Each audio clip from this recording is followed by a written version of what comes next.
তোমাদের গাছে কি ফুল আসছে না বা কম ফুল আসছে?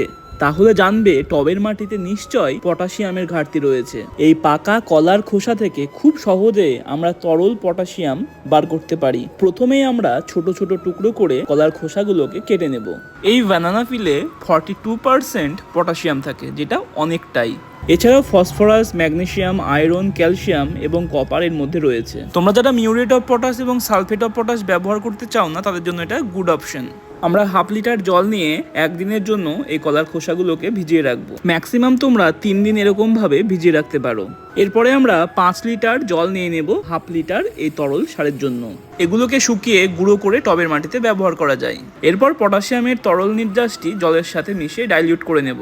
যে সকল গাছে অল্প ফুল আসছে সেই সকল গাছে ব্যবহার করলে প্রচুর বেশি ফুল পাবো। গাছের গ্রোয়িং পিরিয়ডে এটা ব্যবহার না করলেও চলবে। এভাবেই সবার গাছ ভালো থাকুক ও সুস্থ থাকুক।